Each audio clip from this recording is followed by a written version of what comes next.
Shalom saudara, selamat pagi. Puji Tuhan, hari ini kita menikmati hari yang baru. Kita ada di hari Senin yang terakhir di tahun 2020. Wow, luar biasa penyertaan Tuhan bagi setiap kita ya. Saudara, pagi hari ini saya ingin bagi buat setiap kita, sharing buat setiap kita. Ingin membahas sedikit dari apa yang kemarin kita sama-sama pelajari dalam ibadah raya kita. Kemarin kita sama-sama belajar tentang the good news, the gospel, tentang kabar baik. Nah, saudara, Roma pasal yang pertama ayat yang ke-16 dalam Alkitab terjemahan baru, di sana dikatakan, sebab aku mempunyai keyakinan yang kokoh dalam Injil, karena Injil adalah kekuatan Allah yang menyelamatkan setiap orang yang percaya, pertama-tama orang Yahudi tetapi juga orang Yunani.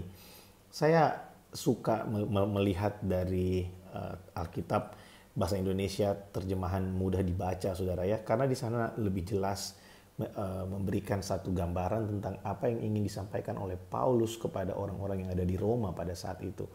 Nah, saudara perlu ketahui bahwa Paulus itu bukanlah orang yang membangun jemaat yang ada di Roma. Jadi Paulus bukan perintis dari jemaat yang ada di Roma. Paulus mengirimkan surat kepada jemaat yang ada di Roma. Paulus ingin meyakinkan kepada mereka bahwa apa yang Paulus ajarkan, apa yang Paulus percayai itu sama dengan apa yang mereka percayai. Ya, karena Paulus ingin pergi ke Spanyol dan dia akan melewati Roma. Tapi dalam penjelasannya ditulis bahwa Paulus telah beberapa kali ingin pergi ke Roma dalam rangka perjalanannya menuju ke Spanyol, tapi selalu ada saja halangannya sehingga ia tidak jadi pergi ke sana. Nah, di ayat ini Paulus menceritakan kepada mereka bagaimana dia sangat berpegang kepada kabar baik itu, kepada Injil itu. Bahkan Paulus menekankan bahwa Injil itu tidak hanya ditujukan untuk menyelamatkan orang Yahudi, tapi juga orang Yunani atau orang-orang bangsa-bangsa lain. Nah, dalam terjemahan Alkitab bahasa Indonesia yang mudah dibaca, di sana dikatakan seperti ini. Aku bangga sekali akan kabar baik. Aku bangga sekali akan kabar baik, akan Injil itu. Karena Allah bekerja lewat berita itu dengan penuh kuasa. Jadi Paulus berkata Allah bekerja melalui berita kabar baik itu dengan penuh kuasa. Nah, kemarin kita belajar bersama-sama bahwa apa kabar baik itu? Kabar baik itu berbicara tentang anak Allah di dalam kekekalan yang telah ada sebelum dunia dijadikan. Anak Allah yang kekal itu menjadi anak Allah di dalam daging yang lahir melalui keturunan Raja Daud.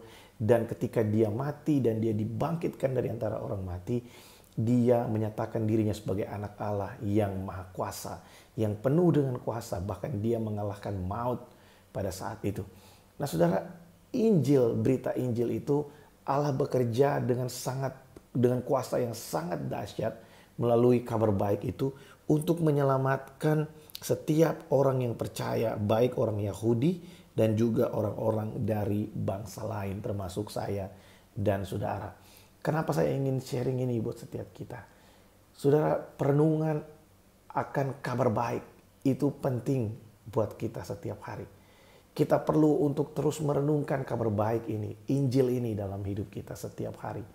Setiap pagi waktu kita bangun, sebelum kita tidur malam, kita perlu untuk mengingatkan diri kita sendiri bahwa kita ini diterima bukan karena apa yang kita lakukan.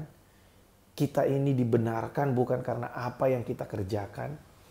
Bukan berarti kita buat asal-asalan aja hidup ini. Bukan berarti kita hidup suka-suka kita aja. Tapi Tuhan mengetahui dengan begitu jelas bahwa manusia itu memiliki batas dalam segala sesuatu yang dikerjakan oleh manusia.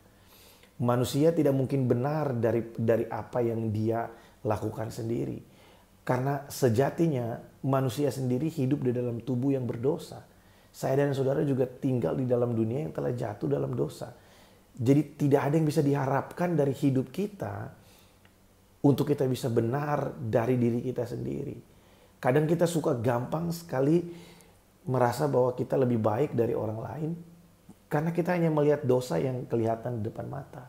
Kita melihat dosa yang kelihatan seperti mencuri, ya, memfitnah, membunuh, berzina, itu kita anggap dosa yang, wah kalau orang melakukan itu mereka yang tidak layak. Tapi kita lupa ada dosa di dalam hati dan pikiran manusia. Curiga, iri hati, dengki, susah percaya sama orang lain, ketidakpercayaan kepada Tuhan, itu juga dosa. Dan dosa yang sama yang punya konsekuensi maut juga. Sehingga kita gampang sekali untuk judge orang lain bahwa mereka berdosa.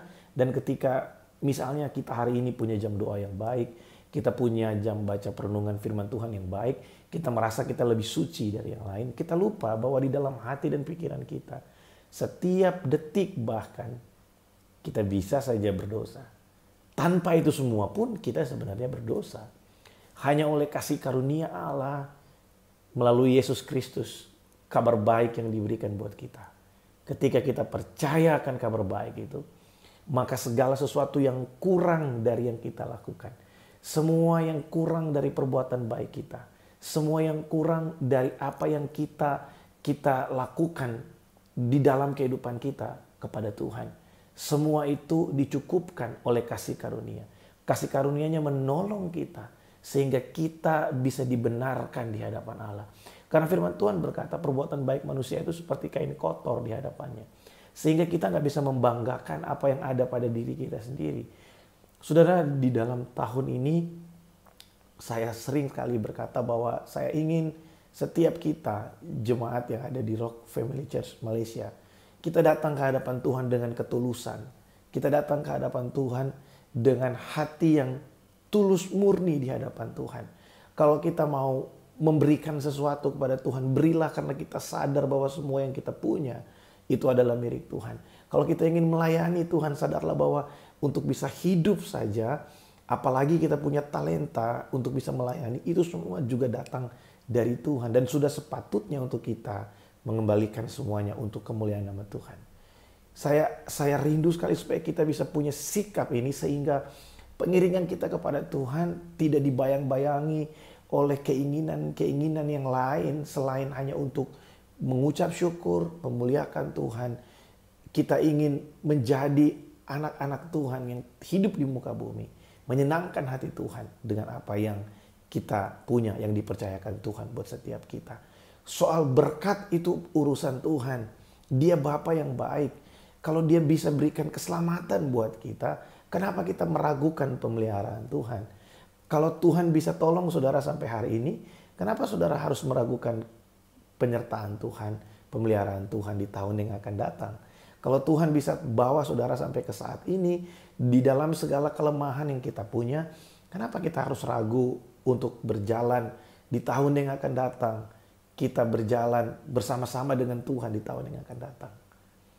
Biar perenungan pagi hari ini membuat kita semakin dikuatkan bahwa Dia Tuhan yang begitu baik buat kita. Allah bekerja melalui Injil itu untuk setiap kita yang percaya kepadanya.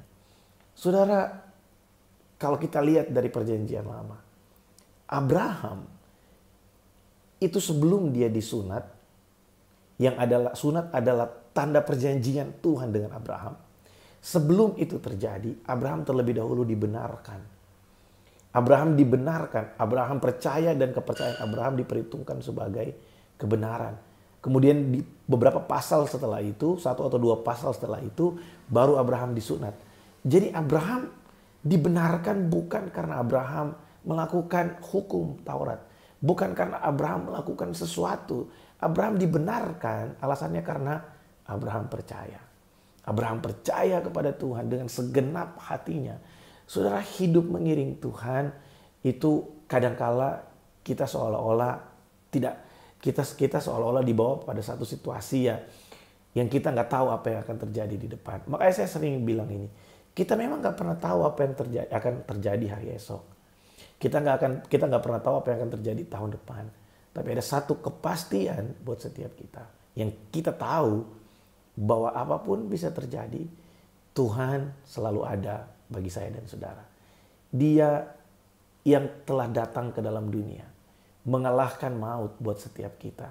Kita yang hidup di dalam Dia hari ini, kita memiliki satu kepastian akan penyertaannya dalam kehidupan kita. Kita berjalan bersama dengan Tuhan. Jangan dibalik. Bukan Tuhan berjalan bersama dengan kita. Kita berjalan bersama dengan Tuhan. Kita berjalan mengiring Tuhan dalam kehidupan kita. Mempercayakan hidup kita kepada Tuhan. Saudara, biar apa yang saya bagikan pagi hari ini menguatkan setiap kita. Besok saya akan teruskan lagi untuk berbagi, menguatkan setiap kita. Mari kita berdoa. Kami bersyukur buat firman Tuhan pagi hari ini yang menolong kami, memberkati kami. Kami bersyukur Tuhan kalau sampai hari ini Tuhan terus pelihara, Tuhan tolong memberkati kami. Terima kasih Tuhan, kami mau terus berjalan mengiring Engkau. Terima kasih berkat-Mu buat setiap kami.